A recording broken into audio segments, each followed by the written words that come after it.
Bon, vu que les dernières semaines, j'ai pas fait beaucoup de sport parce que je vais juste courir ici et ça me motive vraiment pas.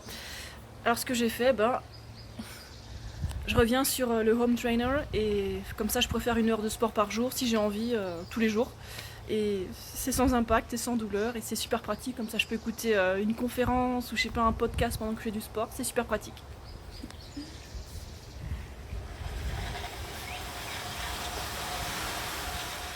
Salut, c'est Pauline. Bienvenue dans cette vidéo Get Fit With Me.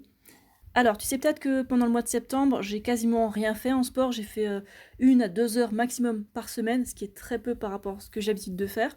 Et maintenant, pour le mois d'octobre, je vais en faire un peu plus quand même parce que je me sens mieux quand je fais un peu plus de sport. Comme ça, je pourrais en faire entre 30 minutes et 1 heure par jour si j'ai envie. Parce que l'important pour prendre soin de soi, c'est la régularité. Ok, les chaussures, elles sont méga trop grandes, ça fait un peu moche, c'est horrible. Mais en fait, j'utilise les chaussures de vélo de Paul et en fait, je serre les chaussures à fond pour qu'elles m'aillent bien. Lui, il chausse du 47 et moi, je chausse du 39 à peu près, donc ça fait un sacré écart.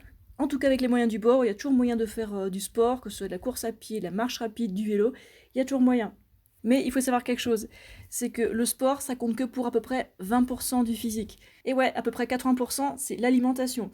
Donc maintenant, je vais te montrer comment je mange des repas types, vraiment super simples. Je vais te donner 2 exemples de repas de fruits et aussi 2 exemples de féculents et légumes. Ok, je sais, il y a 10 bananes, mais bon, elles sont pas énormes, n'aie pas peur.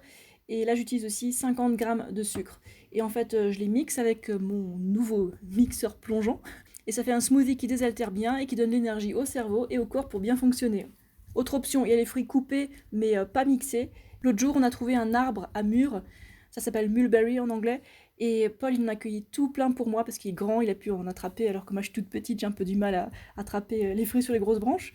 Et voilà, ça me fait une super assiette magnifique et tellement délicieuse. Je sais pas si tu connais ces fruits, mais ils sont trop bons, super sucrés, pas acides du tout, enfin le bonheur, le paradis quoi. Ensuite, pour les repas salés, tout simplement une soupe de pommes de terre. Peut-être que t'as jamais essayé une soupe 100% pommes de terre et eau, mais ça vaut le coup, hein. C'est super bon. Après, si tu veux rendre ça plus sain, tu peux ajouter des épinards dedans, ou de la courge, enfin d'autres légumes quoi. Donc on a mangé cette soupe avec la sauce soja, du pain, ouais on est des gourmands, hein. Et aussi comme pour les légumes, des haricots verts, juste cuits à l'eau comme ça, et puis on les a mangés à la main comme ça, nature. Bon des fois on met du ketchup dessus pour changer, ça dépend. Ensuite, deuxième idée de repas salé, tadam, les pâtes avec de la sauce tomate. Alors si on a un peu de patience, on peut faire la sauce tomate maison, c'est pas très dur, hein. On découpe les tomates en petits morceaux, on les cuit, on rajoute du sucre dedans, des épices, et hop, le tour est joué quoi. Et vu qu'on n'ajoute pas de fromage, à la place, on va rajouter des paillettes de levure alimentaire. On dit levure diététique.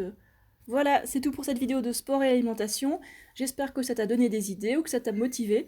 Si t'as envie d'essayer ces repas ou alors de faire des petites variantes à ta façon, tu peux me le dire dans les commentaires et je te dis à très bientôt pour une autre vidéo. Salut!